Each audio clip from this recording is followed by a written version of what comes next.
Hello, and welcome to episode 3 of Powering SAP Developments with AI. Today's episode is the first in the series that focuses only on SAP. In the previous episodes, we've gone through the basics of the popular ChatGPT from OpenAI.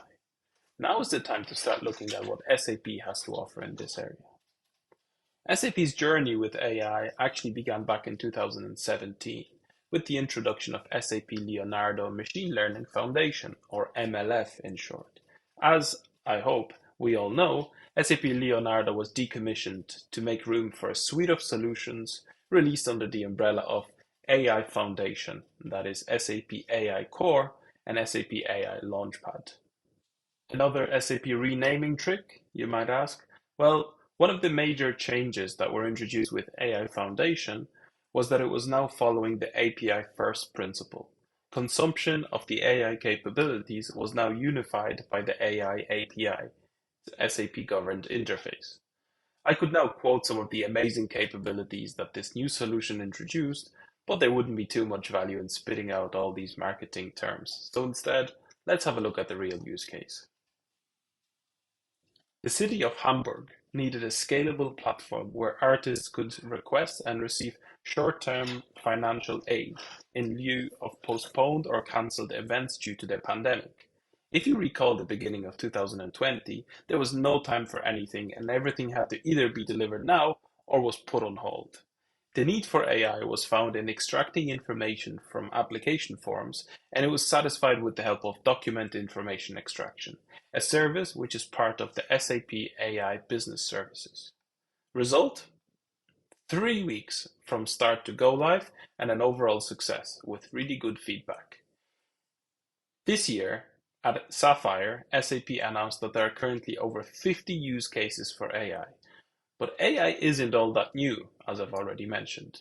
It's all about the generative AI these days.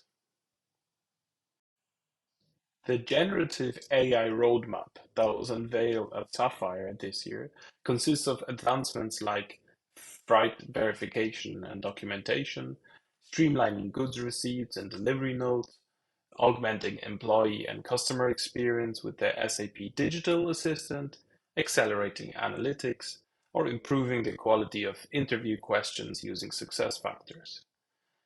Okay, but what about non-SAP solutions that are already integrated with SAP? As you can imagine, partners are also not staying behind. An interesting use case for generative AI was recently presented by Michał Krawczyk, the co-founder of INT4, an SAP partner company specializing in integrations, test automation, and third-party system simulations. He showed us how to use ChatGPT to generate test-driven development mappings for SAP Integration Suite. On May 15th, SAP also announced the next step in its long-standing partnership with Microsoft to address recruitment, hiring, and employee learning, among other topics. But where are SAP developers in all of this? The solutions that SAP is offering are rather business-focused and don't really help developers in their daily work. And this is why you're here, because you want to know how SAP development can be made easier, more efficient, and fun. Not sure if development can actually be made fun at all, but I thought it sounded well anyway. So next week we will jump into actually generating prompts and getting value out of ChatGPT. We will simulate a scenario where we want to learn a new SAP technology and see how ChatGPT can help us get better at it. Thank you for watching today and see you next week.